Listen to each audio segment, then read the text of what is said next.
구약 440면 사무엘상 18장 6절부터 12절까지 한 절씩 교독하고 마지막 절은 함께 읽도록 하겠습니다.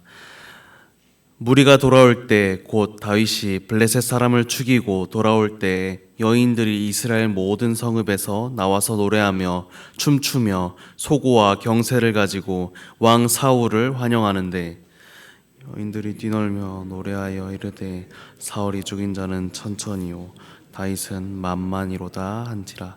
사울이 그 말에 불쾌하여 심히 노하여 이르되 다윗에게는 만만을 돌리고 내게는 천천만 돌리니 그가 더 얻을 것이 나라 말고 무엇이냐 하고 그날 후로 사울이 다윗을 주목하였더라. 그 이튿날 하나님께서 부리시는 악령이 사울에게 힘있게 내림에 그가 집 안에서 정신없이 떠들어대므로 다윗이 평일과 같이 손으로 수금을 타는데 그때 사울의 손에 창이 있는지라. 그가 스스로 이르기를 내가 다윗을 벽에 박으리라 하고 사울이 그 창을 던졌으나 다윗이 그 앞에서 두 번 피하였더라. 함께 읽겠습니다. 여호와께서 사울을 떠나 다윗과 함께 계심으로 사울이 그를 두려워한지라. 아멘. 사랑하는 성도 여러분, 우리는 흔히 사울과 다윗을 철천지 원수처럼 생각하지만 사실 두 사람의 관계는 첫 만남은 너무나도 아름다웠습니다. 사무엘상 16장과 17장을 보면 사울이 원인 모를 두려움과 불안에 시달릴 때 수금을 타서 그를 도와준 사람은 바로 다윗이었습니다. 게다가 온 나라가 골리앗 앞에서 벌벌 떨고 있을 때 물맷돌 하나로 골리앗을 쓰러뜨리고 이스라엘을 구한 것도 다윗이었습니다. 사울의 입장에서 다윗은 자신의 병을 덜어준 은인이자 나라를 구했던 최고의 용사였습니다. 하나님께서 이스라엘을 견고하라고 보내주신 복이자 평생 곁에 두어도 될 든든한 오른팔과 같은 존재였습니다. 그런데 오늘 본문 사무엘상 18장에 들어오면서 이 관계가 한순간에 180도 변해버립니다. 7절은 이렇게 말씀합니다.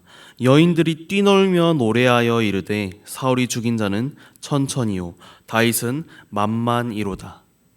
전쟁에서 이기고 돌아오는데 백성들이 왕이었던 사울보다 신하인 다윗을 더 높이는 노래를 부르는 겁니다.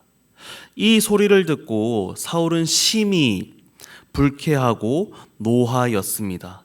그리고 9절에 보면 그날 이후로 사울은 다윗을 주목하였다고 말씀합니다. 여기서 주목했다는 것은 단순히 관심이 생겼다는 것이 아니라 시기와 경계의 눈초리로 그를 쏘아보기 시작했다는 의미입니다. 사랑하는 성도 여러분, 여러분들은 이와 같은 경험 없으십니까? 직장에 새롭게 들어온 후배가 나보다 일도 잘하고 사람들에게 칭찬도 받고 두각을 나타낼 때가 있습니다. 그때 우리 마음속에서 어떤 생각이 들까요? 참 똘똘한 신입이 들어왔네. 멋있는 친구네. 이렇게 반가워할 수도 있지만 어떤 사람은 이렇게 생각할 수도 있습니다. 제발아, 왜 저렇게 나대는 거지? 사람이 겸손할 줄 알아야지. 너무 튀어. 그런데 여러분, 그 속마음을 조금만 들여다보기 원합니다. 정말 그 사람이 미워서 그렇게 생각하였던 것일까요? 사실은 나는 저렇게 하지 못하는데 사람들이 나보다 저 사람을 더 인정해 주네? 이런 내면의 열등감과 질투심 때문은 아니었을까요? 하나님께서 내 삶과 내 공동체와 내 모든 것을 잘 되게 하시려고 좋은 사람을 보내주셨는데 내 자존심이 상하고 내 자리가 위협받는 것 같으니까 그 사람을 시기하고 깎아내리고 싶어지는 것입니다. 이것이 사울의 마음이었습니다. 사울의 질투가 커지자 하나님의 영이 떠나고 그 비어있는 마음에 악한 영이 들어왔다고 말씀합니다.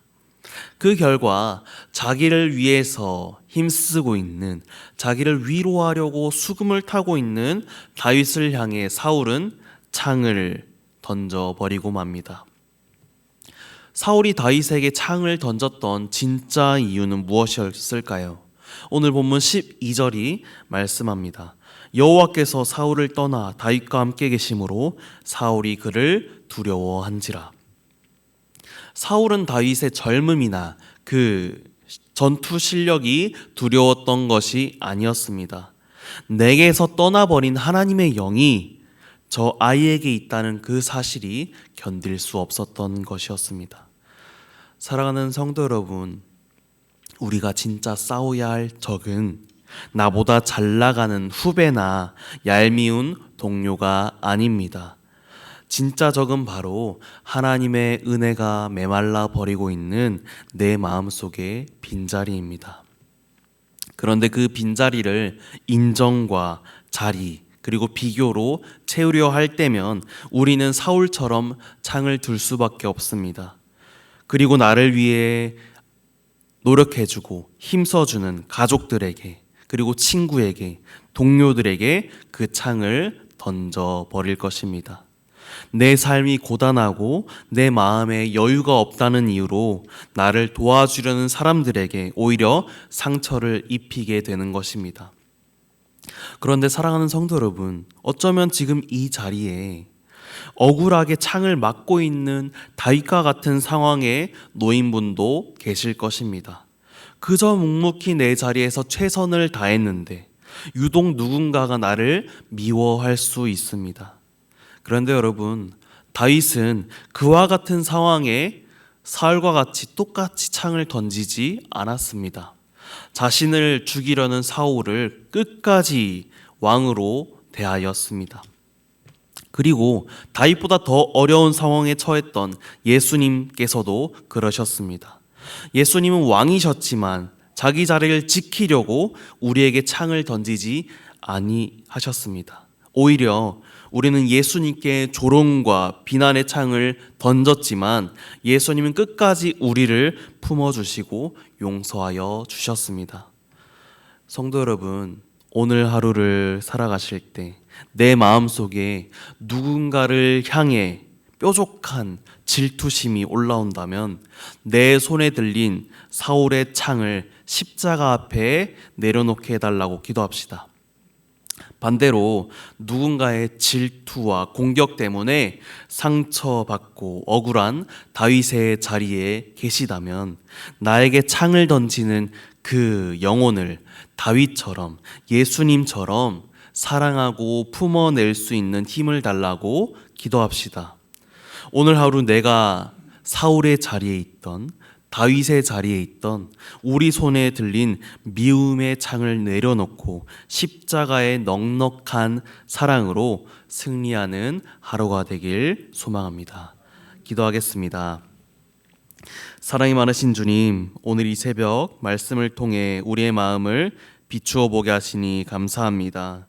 하나님, 우리 안에도 사울처럼 비교하고 질투하는 연약함이 있음을 고백합니다.